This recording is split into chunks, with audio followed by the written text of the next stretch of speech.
श्री शिवाय नमस्तुभ्यं। हर हर महादेव। आज बताएंगे दोस्तों, हम आपको सुनाएंगे आज हरियाली तीज की व्रत कथा। हरियाली तीज को सावन मास के शुक्ल पक्ष की तृतीया को मनाई जाती है। माता पार्वती और भगवान शिव के पुनर्मिलन का उत्सव है। इस दिन हम महिलाएं भगवान शिव और माता पार्वती की पूजा करती हैं और यह व्रत पति की लंबी आयु और सुख वैवाहिक जीवन के लिए रखा जाता है। कथा के अनुसार माता पार्वती ने भगवान शिव को पति के रूप में पाने के लिए कठोर तपस्या की थी और इस तपस्या के प्रसन्न होकर भगवान शिव ने उन्हें अपने पति के पत्नी के रूप में स्वीकार किया था। हरियाली तीज की कथा कुछ इस तरीके से है। पौराणिक कथा के अनुसार माता पार्वती ने भगवान शिव को पति के रूप में पाने के लिए 107 बार जन्म लिया, लेकिन हर बार वे सफल नहीं हो सकी। 108वें जन्म में उन्होंने पर्वतराज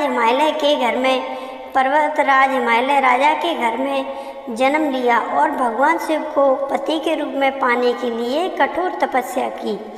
उन्होंने सावन मास के शुक्ल पक्ष की तृतीया को रेत के शिवलिंग बनाकर भगवान शिव की आराधना की। उनकी तपस्या से प्रसन्न होकर भगवान शिव ने उन्हें दर्शन दिए और उन्हें अपनी पत्नी के रूप में स्वीकार किया। तभी से हरियाली तीज का व्रत भगवान शिव और माता पार्वती के पुनः मिलन याद में मनाया जाता है। हरियाली तीज का व्रत सुहागन महिलाओं के लिए बहुत महत्वपूर्ण माना जाता है। इस व्रत को रखने से पति की आयु लंबी होती है, वैवाहिक जीवन सुखमय रहता है और अखंड सौभाग्य का आशीर्वाद मिलता है। कंवारी कन्याएं इस व्रत को रखती हैं ताकि उन्हें योग्य वर की प्राप्ति हो सके, उनके विवाह में आने वाली बाधाएं दूर हो सकें। हरियाली व्रत की विधि में हरियाली तीज के दिन महिलाएं 16 श्रृंगार करके भगवान शिव और माता पार्वती का पूजन करती हैं। वे व्रत रखती हैं और शाम को हरियाली तीज की कथा भी सुनती हैं या पढ़ती हैं। सावन मास के शुक्ल पक्ष की तृतीया तिथि को महिलाएं शिव पार्वती का विशेष पूजन करती हैं। उसे हरियाली तीज कहा जाता है। देश के बड़े भाग में यही पूजन आषाढ़ तृतीया को मनाया जाता है, सावन तृतीया को मनाया जाता है। इसे हर्तिका तीज कहते हैं। दोनों में पूजन एक जैसा होता है, अतः कथा भी एक जैसी होती है। सावन में शुक्ल पक्ष की तृतीया को सावणी तीज कहते हैं, परंतु ज़्यादातर लोग इसे हरियाली तीज के नाम से जानते हैं। यह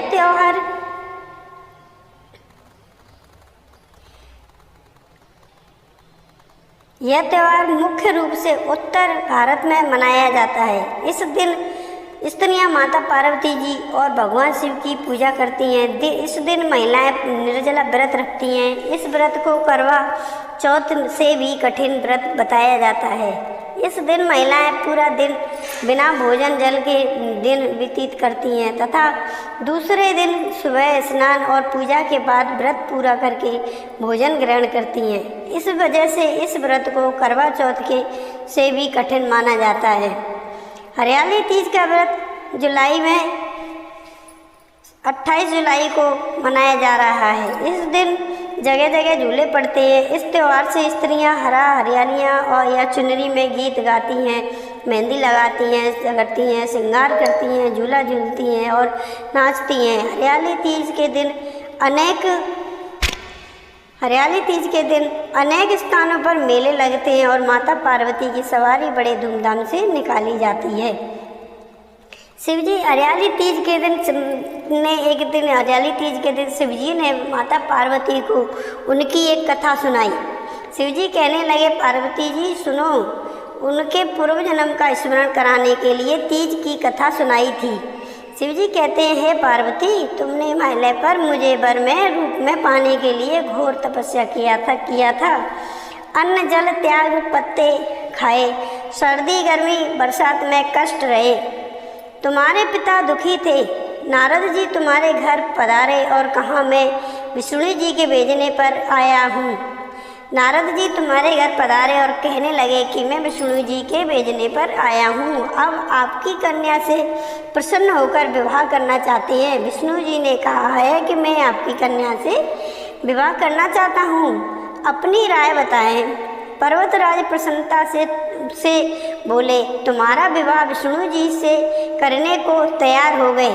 नारद जी ने विष्णु जी को यह शुभ समाचार सुना दिया, पर जब तुम्हें पता चला तो बड़ा दुख हुआ।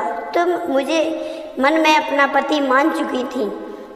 तुमने अपने मन की बात सहेली को बताई। सहेली ने तुम्हें एक ऐसे घने वन में छुपा दिया जहाँ तुम्हारे पिता नहीं पहुँच सकते थे। वहाँ तुम तप करने लगी और तुम्हारे लुप्त होने से पिता चिंतित होकर सोचने लगे कि यदि इस बीच विष्णु जी बारात लेकर आ गए तो मैं क्या कहूँगा।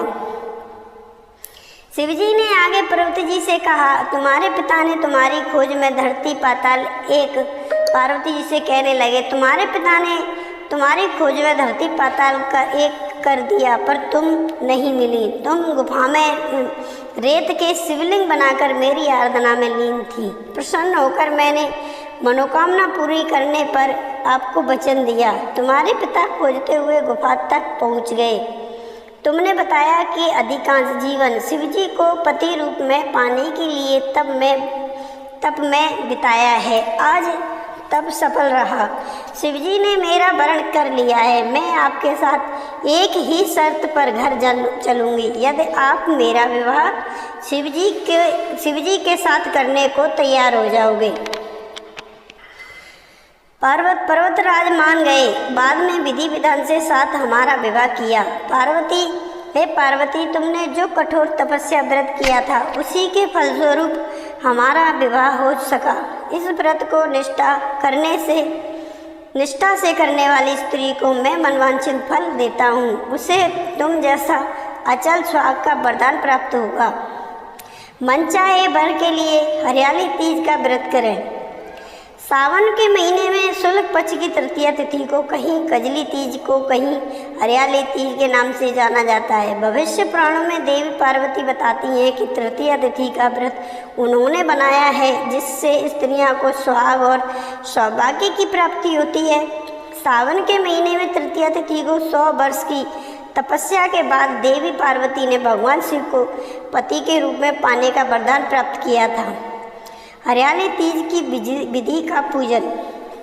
हरियाली तीज के दिन विवाहित स्त्रियां अपने पति दीर्घायु के लिए व्रत रखती हैं। इस दिन स्त्रियां मायके से श्रृंगार का सामान और मिठाइयां उनके ससुराल भेजती हैं।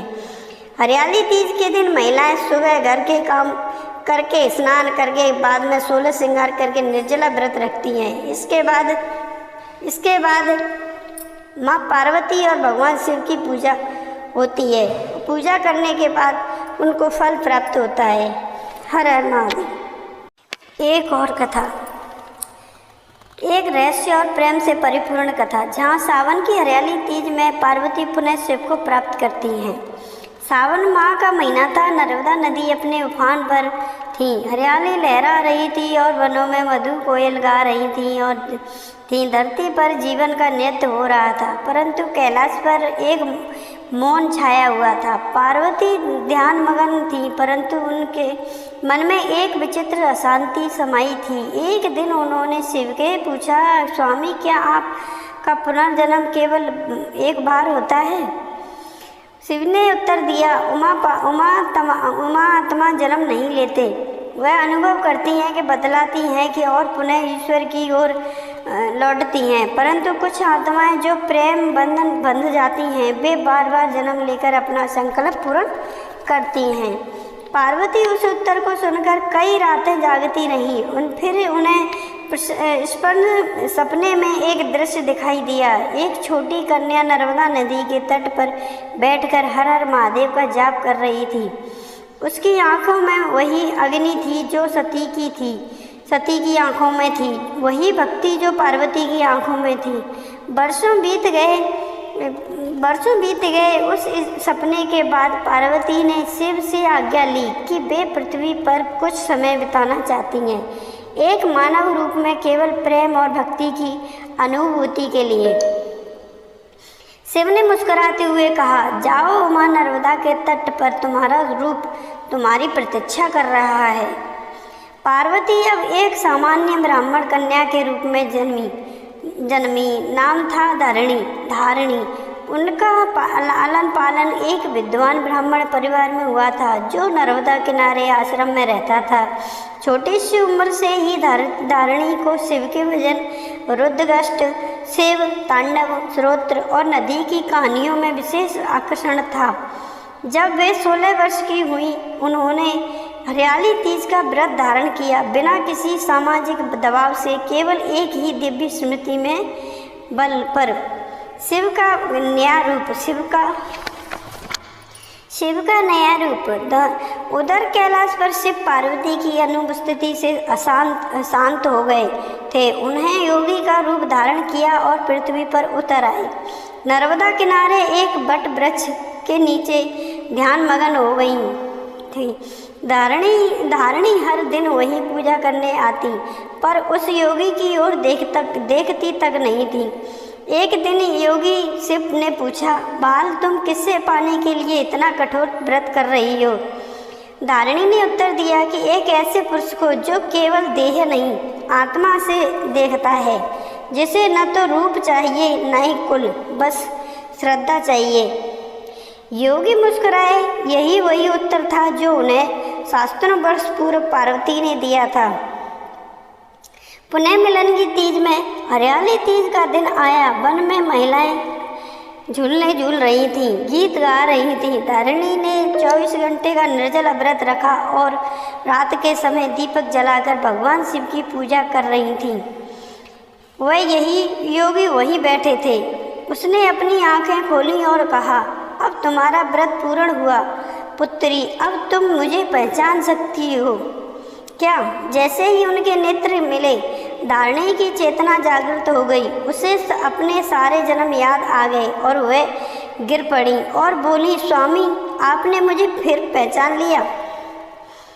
शिव ने उसे उठाया और कहा, उमा, तुम्हारा प्रेम युगों से मुझे खींच लाता है। यही प्रेम संसारिक की सबसे बड़ी शक्ति है। उस दिन को नर्मदा तीज कहा गया, जहाँ स्त्रियां नर्मदा जल में स्नान कर रही हरियाली तीज को ओढ़कर आत्मिक प्रेम की प्राप्ति के लिए व्रत करती हैं। हरियाली तीज केवल एक सामाजिक रिवाज नहीं है, यह आत्मा से पुनः मिलन की प्रतीक है। पार्वती का प्रेम स्थूल नहीं, सूक्ष्म था, जो जन्मों तक बना रहा। शिव और शक्ति कभी अलग नहीं होते, केवल रूप बदलते हैं, भाव नहीं। एक और नई कथा। राजस्थान में एक छोटा सा गांव है रूपा, जिसका नाम है रूपास। इस रूपास के एक छोटे से राजस्थान के गांव की कथा हरियाली तीज की सुनाते हैं। वो जहाँ की धड़कन हरियाली तीज है के पर्व के साथ और भी तेजी से हो जाती है। रूपास अपनी हरी भरी फसलों और पारंपरिक रीति रिवाजों के लिए जाना जाता है। इस गांव में हरियाली तीज सिर्फ एक त्यौहार नहीं, बल्कि जीवन का उत्साह था, नई शुरुआत का, प्रेम का और प्रतीक आशीर्वाद का नाम है। कहानी की हमारी मुख्य पात्र है रमा, एक 22 वर्षीय युवती, जिसकी आंखों में सपनों से भरी थी और हंसी सुबह की पहली किरण जितनी ताजगी भरी थी। रमा का विवाह पिछले वर्ष ही गांव के युवा किसान से हुआ था। किसान जो भाव से शांत और मेहनती था, अपनी जमीन पर कड़ी मेहनत करता और रमा से हाथ में प्रेम करता। यह उनकी पहली हरियाली तीज थी और रमा इसे लेकर बेहद उत्साहित थी। उसकी माँ शांता देवी ने उसे बचपन से ही तीज के महत्व के बारे में बताया था। सुखी से वैवाहिक जीवन की पति की लंबी उम्र और प्राकृतिक की उदारता के लिए यह व्रत और पूजा पाठ की जाती थी। रमा उस दिन जल्दी सुबह उठकर के सबसे पहले अपनी सासू माँ कमला देवी के पैर छूती। कमला देवी को जो गांव की सबसे अनुभवी महिलाओं में से एक थी, तीज के हर नियम को भली भांति जानती थी। उन्होंने रमा को गोद में उठाया और लाड़ से कहा, मेरी प्यारी बहू, आज तुम्हारा पहला तीज है, सब कुछ अच्छे से करना। यह व्रत तो त्यौहार सिर्फ पति के लिए नहीं बल्कि तुम्हारे अपने जीवन में सुख समृद्धि लाने के लिए भी है। कमला देवी के आशीर्वाद के बाद रमा ने स्नान किया और हरे रंग की सी खूबसूरत सी साड़ी पहनी जिस पर सुनहरे धागे का काम था। उसने अपने हाथों में हरी चूड़ियाँ पहनी और मेहंदी की खुशबू से पूरा घर महक उठा। उसकी सहेलियाँ राधा और मीरा भी उसके घर आ गईं।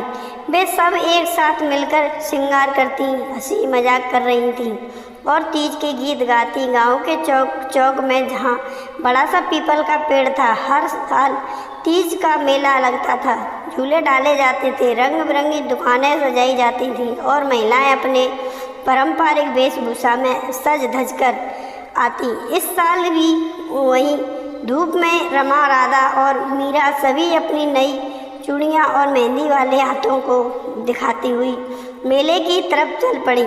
मेले में पहुंचकर सबसे पहले उन्होंने झूले का आनंद लिया। ऊंचे ऊंचे झूलों पर झूलते हुए उनकी हंसी पूरे मेले में गूंज रही थी। रमा को लगा जैसे वह बादलों में उड़ रही है। झूलों के बाद उन्होंने कुछ पकवान खाए और फिर मिट्टी के छोटे छोटे खिलौने की दुकानों पर गई। रमा ने अपने किसान के लिए 2 छोटे पक्षियों का एक जोड़ा खरीदा जो प्रेम का प्रतीक था। दोपहर होते होते सभी महिलाएं गौरी माँ के मंदिर की ओर चल पड़ी। मंदिर में गेहूं के दानों और फूलों से सजाया गया था।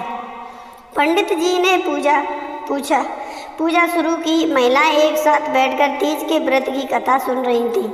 रमा ने भी पूरे मन के साथ सुनी। कथा सती और शिव के अटूट प्रेम की थी, जिसने पार्वती को उनके पति के रूप में शिव को पाने के लिए कठोर तपस्या करने की प्रेरणा दी। कथा के दौरान रमा ने अपने और किसान के सुमुख्य वैवाहिक जीवन की कामना की। शाम को जब सूरज ढलने लगा, आसमान में नारंगी और बैंगनी रंग की बिखर गए, तब महिलाएं अपने घर को लौटी और रात में चंद्रमा के दर्शन करने के बाद ही व्रत खोला जाता है। रमा ने अपने घर आकर फिर से तैयार हुई और किसान भी खेत से लौट आया था। उसके चेहरे पर एक हल्की थकान थी, लेकिन रमा को देखकर उसके चेहरे पर मुस्कान आ गई। मेरी प्यारी रमा, तुम कितनी खूबसूरत लग रही हो, किसान ने कहा। रमा शर्मा गई। यह सब आप ही की लंबी उम्र और हमारे प्रेम के लिए है, उसने जवाब दिया। रात में किसान ने रमा को अपने हाथों से पानी पिलाया और उसके बाद रमा ने व्रत खोला। खाने में स्पष्ट पकवान बने थे, घेवर, दाल बाटी और अलग अलग तरह की सब्जियां। पूरा परिवार एक साथ बैठकर भोजन कर रहा था। भोजन के बाद किसान और रमा छत पर चले गए। ठंडी हवा चल रही थी और तारे टिमटिमा रहे थे। किसान ने रमा अपने हाथ में लिया और कहा, रमा, मुझे पता है कि तुमने आज मेरे लिए यह व्रत रखा है। मैं तुम्हें कभी दुखी नहीं होने दूंगा। रमा ने अपना सिर उसके कंधे पर रख दिया। मुझे बस आपका साथ चाहिए किसान, आपका प्रेमी मेरे लिए सबसे बड़ा उपहार है। उन्होंने कुछ देर तक चांदनी रात में एक दूसरे के साथ समय बिताया, अपने भविष्य के सपनों में बारे में बातें करते रहे। अगले दिन गांव में बारिश हुई, हरियाली और भी गहरी हो गई। पेड़ पौधे और फसलें झूम रही थीं। यह ऐसा लग रहा था कि प्रकृति भी तीज के इस उत्साह से अपना आशीर्वाद बरसा रही है। रमा ने सुबह उठकर देखा कि उसके आंगन में एक छोटा सा पौधा उगाया है, जिससे उसने और किसान ने कुछ दिन पहले लगाया था। यह पौधा अब और भी हरा भरा ताज़ा दिख रहा था। रमा को लगा कि यह प्रकृति का एक संकेत है, उनके रिश्ते की तरह, जिसे प्यार और देखभाल से सींचा गया था। वह भी ऐसी ही एक बढ़ता और फलता फूलता रहेगा। हरियाली तीज ने न सिर्फ रमा को किसानों के रिश्ते को गहरा किया, बल्कि उन्हें प्रकृति परंपरा से भी जोड़ा। यह कहानी